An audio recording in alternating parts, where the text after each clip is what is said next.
आपका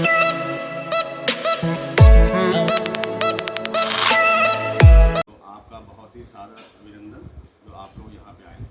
देखिए, बताना चाहूँगा ये चोट कैसे लग गई है। बाथरूम में पैर स्लिप हो गया, जिसकी वजह से लास्ट फिंगर में चोट आ गई है, जिसकी वजह से फ्रैक्चर हो गया है। 1 महीने के अंदर ठीक हो जाएंगे, मगर कार और वर्किंग सब प्रॉपर चली रही है, कोई दिक्कत नहीं है, काम सब चली रही है। आप पहले जो श्रमिक कामगार महासंघ के क्षेत्रीय ब्रज कोषाध्यक्ष पद पर रहे थे, अब आपका प्रमोशन हो गया है, तो बताना चाहेंगे कैसे इसके नेतृत्व के द्वारा किया गया है? देखिए, सबसे पहले तो मैं धन्यवाद देना चाहूँगा अपने श्रमिक कर्मचारी महासंघ के राष्ट्रीय अध्यक्ष श्री त्रिभुवन धुरिया जी का और हमारे राष्ट्रीय महासचिव सर्वेश पाठक जी का। इसके बाद में हमारे संगठन प्रदेश मंत्री श्री योगेंद्र गंगवार जी का और जगदीश पटानी जी, जो अभी क्षेत्रीय ब्रज प्रांत के अध्यक्ष थे, जिनके पद पे मैं आया हूँ, और उनको भी प्रमोट हुए हमारे साथ में। उनको बनाया गया प्रदेश मंत्री, उत्तर प्रदेश मंत्री बनाया गया उनको। तो सबसे पहले हम अपने सभी पदाधिकारी जो हमारे लीडर हैं, हम उनको धन्यवाद देंगे कि इतनी बड़ी पोस्ट का जो उन्होंने हमें सम्मान से नवाजा है और ये दायित्व दिया है। तो हमारी अंतरात्मा से यही पूरा प्रयास रहेगा, जब तक रग रग में खून है, कि मैं इस पद के लिए अपनी जिम्मेदारी रात दिन करके मैं इस संगठन को ऊंचाइयों तक लेके जाऊंगा। जो पार्टी मुझे दिशा निर्देश देगी, उस दिशा निर्देश का मैं पालन करूंगा रात दिन एक करके, और जो संगठन के लिए काम होगा मैं पूरा करूँगा।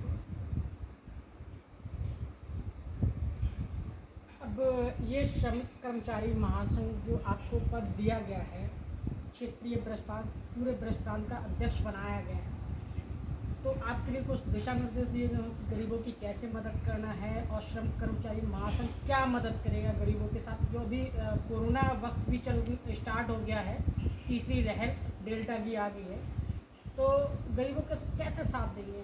क्योंकि कुछ लोगों के पास रोजगार नहीं है, जो लोग 2 साल से बेचारे वैसे ही ऑलरेडी परेशान थे, और फिर से डेल्टा लहर आ गई है, तो लॉकडाउन की संभावना भी लग रही है और चुनाव भी नज़दीक आ रहा है, तो गरीबों की मदद कैसे की जाएगी? देखिए, सबसे पहले जो आपका पहला क्वेश्चन था सबसे पहले आपको क्वेश्चन था कि आप जो क्षेत्रीय अध्यक्ष बने ब्रज प्रांत में, आप उसमें कैसे कार्य करेंगे। देखिए, ब्रज प्रांत में 19 जिले आते हैं और 19 जिलों में 19 हमारे जिलाध्यक्ष हैं। सबसे पहले आपको क्वेश्चन था कि आप जो क्षेत्रीय अध्यक्ष बने ब्रज प्रांत में, आप उसमें कैसे कार्य करेंगे। देखिए, ब्रज प्रांत में 19 जिले आते हैं और 19 जिलों में 19 हमारे जिलाध्यक्ष हैं। उन 19 जिलाध्यक्षों के अंदर में एक टीम बनी हुई है, मिनिमम 61 लोगों की टीम है।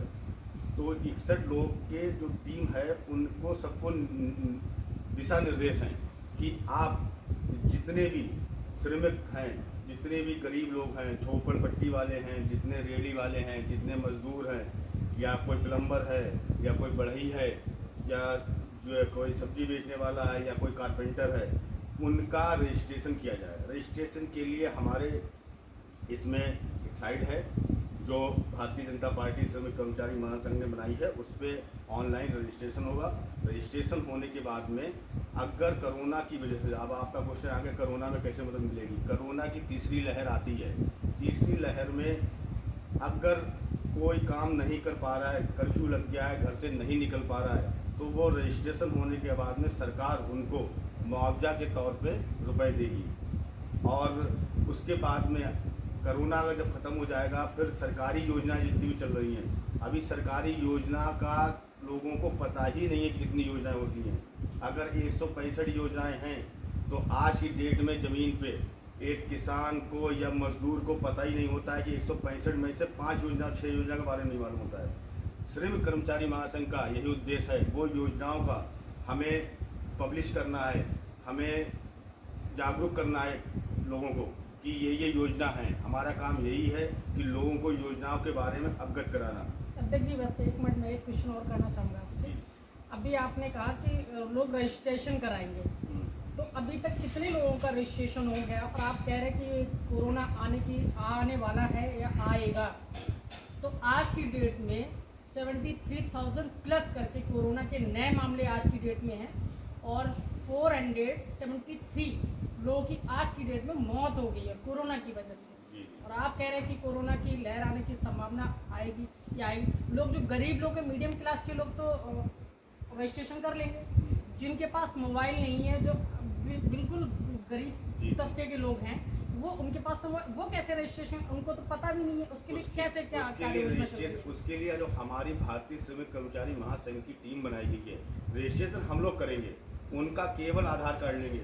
मोदी जी ने ये जो आधार कार्ड बनाए वो इसीलिए बनाए हैं कि हर आदमी को, अब आज की डेट में आप एक चीज़ देख सकते हैं कि इसके लिए आधार कार्ड कैसे लेंगे? बड़े स्तर पे हम कैंप भी लगाएंगे और काम भी करेंगे, मगर हमारी वेबसाइट है, हमारी वेबसाइट है, उस वेबसाइट पे जैसे हमारा कोई भी भारतीय श्रमिक कर्मचारी महासंघ का कोई भी पदाधिकारी है, उसको कोई भी रेहड़ी वाला, पटरी वाला, प्लम्बर मिलता है, अब वो भारतीय श्रमिक कर्मचारी महासंघ का पदाधिकारी ही अपने मोबाइल से उसका आधार कार्ड लेगा और रजिस्ट्रेशन कर देगा। नहीं तो इसके लिए तो जो मिलेगा, आप जा रहे हैं अचानक सडनली आपको कोई मिल गया तो आपने उसका रजिस्ट्रेशन कर दिया। जी। जो लोग घर में बैठे हैं उनका रजिस्ट्रेशन कैसे होगा? इसके लिए ही हमारे राष्ट्रीय महासचिव जी ने हम लोगों को दिशा निर्देश दिए हैं कि जो विधानसभा के अध्यक्ष हैं या कदम शहर के जो भी अध्यक्ष हैं, शहर का आदमी है तो वो एक गांव को गोद लेगा, शहर का आदमी है तो एक मोहल्ले को गोद लेगा, उस पूरे मोहल्ले की जिम्मेदारी उसके ऊपर रहेगी। और अगर गांव का अध्यक्ष है या गांव का कोई पदाधिकारी है तो वो एक गांव को गोद लेगा और हर व्यक्ति एक एक गांव को गोद लेगा, तो हम पूरी इंडिया को ऐसे कवर कर सकते हैं। और आने वाले समय में जितने भी गरीब लोग हैं, हमारा मेन उद्देश्य जो है श्रमिक कर्मचारी महासंघ का, कि जितने भी गरीब लोग हैं उनके जितनी भी योजनाएं हैं उनको उनसे अवगत कराया जाए। मैं आपको एक चीज़ और बताना चाहूँगा, जैसे अभी हम लखनऊ में एक कार्यक्रम में थे, वहाँ सुनील भराला जी राज्य मंत्री उत्तर प्रदेश सरकार, वो आए हुए थे, उनका सम्मान समारोह था, तो उन्होंने एक चीज़ बताई कि भारतीय जनता पार्टी में कई वर्षों से वो जुड़े हुए हैं, उनको लखनऊ भेजा गया राज्य मंत्री बना के, ये आपका श्रम मंत्रालय का। तो जब वो उनका खुद का कहना था, मंच पे उन्होंने माइक पे अपनी दिली बात बताई कि जब वो उस मंत्रालय में गए और वहाँ के पदाधिकारियों से या जो भी अधिकारी थे उनसे पूछा कि हमारे पास में क्या क्या योजनाएं हैं, हम कैसे भला कर सकते हैं गरीबों को, तो लिटरली मैं आपको बताऊं, सुनील भराला जी भी शौक थे, उनका कहना था कि वहाँ के अधिकारियों को ही नहीं मालूम था कितनी योजनाएं होती हैं। फिर वो सब डाटे निकाले गए, कंप्यूटर्स निकाले गए, फाइलें निकाली गई, फिर उस पर काम स्टार्ट हुआ। इसीलिए हमारी ये जो श्रमिक कर्मचारी महासंघ बनाया गया कि जागरूक बनाना है। अभी तक कोई जागरूक ही नहीं है। सरकार मोदी जी ऊपर से 50 योजनाएं बना रहे हैं, मगर नीचे तक किसी को वो योजनाएं पता ही नहीं चल रही। क्यों नहीं पहुंच पा रही? इसमें कौन दोषी है? आप लोग हैं या जो अधिकारी वर्ग के लोग हैं वो दोषी हैं? देखिए, हम लोग दोषी क्यों हो सकते हैं? जब हम बीजेपी की सरकार कोई योजना बना रही है तो बीजेपी की सरकार दोषी थोड़ी हो जाएगी। नहीं तो योजना किस लिए नहीं पहुंच पा रही है? योजना तो इसलिए नहीं कि हमारे पास में क्या क्या योजनाएं हैं, हम कैसे भला कर सकते हैं गरीबों को। तो लिटरली मैं आपको बताऊं, सुनील भराला जी भी शौक थे, उनका कहना था कि वहाँ के अधिकारियों को ही नहीं मालूम था कितनी योजनाएं होती हैं। फिर वो सब डाटे निकाले गए, कंप्यूटर्स निकाले गए, फाइलें निकाली गई, फिर उस पर काम स्टार्ट हुआ। इसीलिए हमारी ये जो श्रमिक कर्मचारी महासंघ बनाया गया कि जागरूक बनाना है। अभी तक कोई जागरूक ही नहीं है। सरकार मोदी जी ऊपर से 50 योजनाएं बना रहे हैं, मगर नीचे तक किसी को वो योजनाएं पता ही नहीं चल रही। क्यों नहीं पहुंच पा रही? इसमें कौन दोषी है? आप लोग हैं या जो अधिकारी वर्ग के लोग हैं वो दोषी हैं? देखिए, हम लोग दोषी क्यों हो सकते हैं? जब हम बीजेपी की सरकार कोई योजना बना रही है तो बीजेपी की सरकार दोषी थोड़ी हो जाएगी। नहीं तो योजना किस लिए नहीं पहुंच पा रही है? योजना या तो आपके जो मिनिस्टर हैं, विधायक हैं, ये लोग नहीं पहुंचा रहे हैं, देखिए, या अधिकारी वर्ग के पास आ रहा है तो वो नहीं लोगों को बता रहे हैं। देखिए, ऐसा है कि ऊपर से काम होता है कि योजना को बना देना, योजनाएं ऊपर से बन गई, मगर धरातल पे उतारने के लिए दिल से और पूरी देशभक्ति के साथ में लगने वाला व्यक्ति चाहिए। वो अधिकारी लेवल पे काम नहीं हो पा रहा है।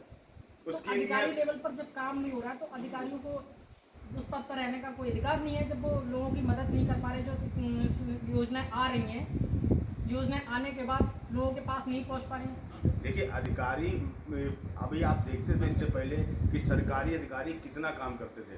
जी अब भी जब से मोदी सरकार आई है तो अधिकारी भी 10 बजे टाइम से अपने ऑफिस में होते हैं और जी। काम करते हैं। हल्की हल्की चीज़ें सुधर रही हैं, एकदम से कोई मैजिकल एक स्टिक नहीं है मोदी जी के पास में या योगी जी के पास में कि एकदम से कोई चीज़ें सुधर जाएंगी। हमारे देश को खोखला करने में 70 साल कर दिया कांग्रेस ने। आज हमारा देश हल्के हल्के सुधरने में टाइम लगेगा। किसी भी चीज़ में अगर जंग लग जाती है तो आप अगर हाथ से एक बार में साफ करो, जंग छूटती नहीं है। उसके लिए आपको रेगमाल लेना पड़ता है, आपको छुड़ाना पड़ता है, टाइम लगता है। ऐसे ही मोदी जी, योगी जी को और अमित शाह जी को टाइम लग रहा है।